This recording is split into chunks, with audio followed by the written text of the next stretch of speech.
मैं ज्ञान ज्योति coaching centre से मैथमेटिक्स क्लास 12 का आव्यूह चैप्टर शुरू करने जा रहा हूँ।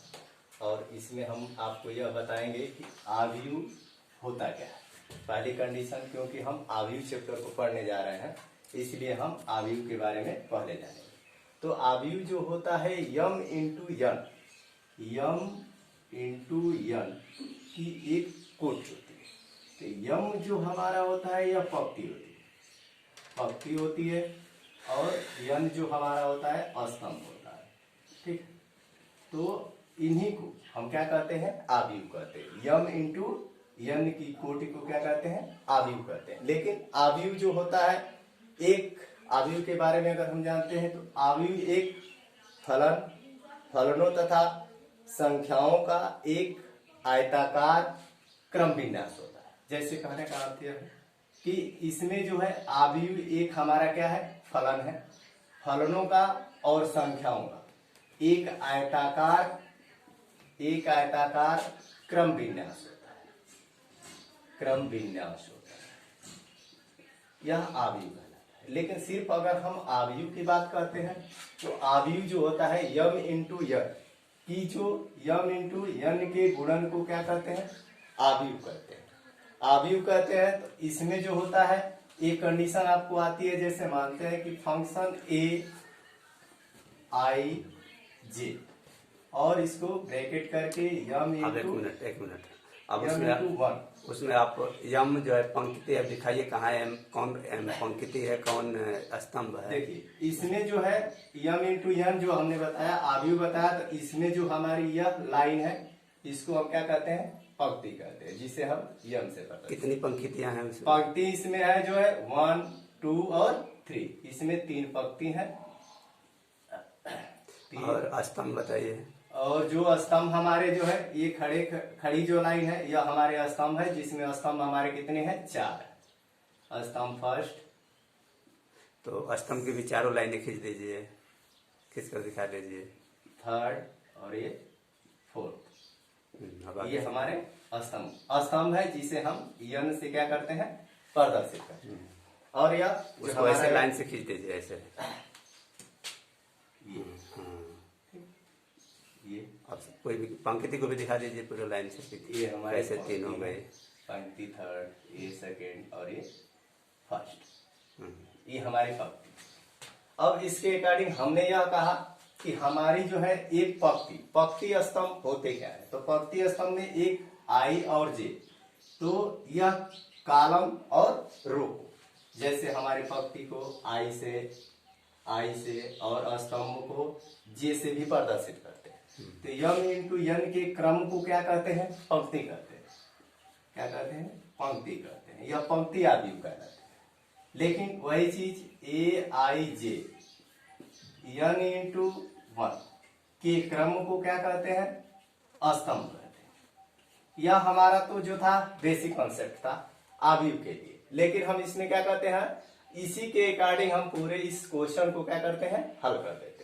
तब इसमें हमारा जो क्वेश्चन है पहला कह रहा है, जैसे हमने बताया कि आव्यूह जो है फलनों और संख्याओं का एक आयताकार क्रम विन्यास है। मतलब एक ही स्थान में एक ही आयताकार वर्ग में क्या किए जाते हैं, रखे जाते हैं। उसमें हमने बताया यह क्रम है। तो हमने यह एक संख्या क्वेश्चन लिखा और इस क्वेश्चन को जो हमने एक क्रम विन्यास में रख दिया, पंक्ति और कॉलम के रूप में। एक क्रम विन्यास है जो आयताकार है। उसके बाद हमारी जो हमने कहा कि यम इंटू यन पंक्ति और कॉलम के गुणन को क्या कहते हैं, आव्यूह कहते हैं। तो एक कंडीशन यह है कि आव्यूह की कोटि जो होती है यम इंटू यन के रूप में जो संख्याएं व्यक्त की जाती हैं वो क्या कहलाती है, कोटि कहलाती है। जैसे हमने कहा कि कोटि के लिए यम हमारी क्या है, पंक्ति है। तो पहला क्वेश्चन पंक्ति यम इंटू यन, यह एक हमारा आव्यूह है। तो अब इसमें काउंटिंग करेंगे कि हमारी पंक्तियां कितनी है। तो पंक्ति हमारी हो गई फर्स्ट, सेकेंड और थर्ड। तो हम लिखेंगे 3 इंटू और कॉलमों की संख्या जो स्तंभ है उनको 1, 2, 3, 4, यह हमारी क्या कहलाई जाएगी, कोटि। अगर कोटि पूछता है तो हम बताएंगे कि इस आयताकार फलन में या संख्या में एक क्रम विन्यास है, इसमें 3 गुणे 4 का हमारा क्या है, एक क्रम विन्यास है। इसकी कोटि 3 गुणे 4 की क्या है हमारी कोटि। लेकिन अवयव, अब इसमें संख्याओं की बात कही गई। अब यह कहा गया कि इसमें संख्याएं कितनी है, तो उस संख्याओं को अगर देखा जाए तो वह संख्याएं हमारी पूछी गई कि इस एलिमेंट में, इस आयताकार आव्यूह क्रम विन्यास में कितने तत्व हैं। तो उन तत्वों की संख्या हम आसानी से क्या करते हैं, कोटि का आपस में मल्टीप्लाई कर देते हैं। जैसे 3 × 4 तो कितना हो जाएगा, 2 है। इस तरह से हमारे अवयवों की संख्या प्राप्त कर सकते हैं। या तो हम इसको क्रम से गिन सकते हैं, 1 2 3 4 5 6 7 8 9 10 11 12। इस तरह से भी हम गिन कर क्या कर सकते हैं, आव्यूह की संख्या को क्या कर सकते हैं, ज्ञात कर सकते हैं। या इस तरह से हम क्या करते हैं, आसानी से पेपर में हम क्या कर सकते हैं, इसको काउंटिंग कर सकते हैं। दूसरा क्वेश्चन, अब यह तीसरा कह रहा है कि अवयव जो है हमारे एलिमेंट है। अब हमको यह चीज बहुत कंफ्यूजन करती है कि 1 और 3 होते क्या है।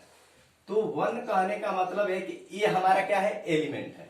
ए को ये इसने क्या बताया, इसने ए को कहा कि यह हमारा ए जो है एलिमेंट है, तत्व है। उसमें कहा कि 1 2 1 3, तो कहा कि जो हमारा एलिमेंट है पहली पंक्ति है और तीसरा कॉलम है। तो हम पहली पंक्ति को, एलिमेंट में पहली पंक्ति को पकड़ते हैं और तीसरे कॉलम को। तो पहली पंक्ति हमारी यह हो गई और तीसरा कॉलम यह हो गया। दोनों का सेंटर क्या, कौन संख्या मिल रही है, इस चीज को प्रदर्शित किया गया। यह हमारी पंक्ति हो गई, पहली पंक्ति और तीसरा कॉलम। अब इसमें हमारी कौन संख्या दोनों में मिल रही है, तो एलिमेंट 1 3 बराबर क्या होगा, 19। इस तरह हम अवयवों की संख्या, अवयव जो होते हैं एलिमेंटों को क्या करते हैं, ज्ञात करते हैं। जैसे में देख लीजिए, इसको देखते हैं, A21। अब देखिए यह कह रहा है कि हमारी जो है दूसरी पंक्ति है, ये दूसरी पंक्ति हो गई और फर्स्ट कॉलम, पहला स्तंभ। इसमें कौन संख्या हमारी मिल रही है भाई, यह संख्या मिल रही है, दूसरी पंक्ति और पहला स्तंभ। तो एलिमेंट जो हमारा 3 5 हो गया। इस तरह के सवाल हम क्या करते हैं, हल कर सकते हैं। Thank you.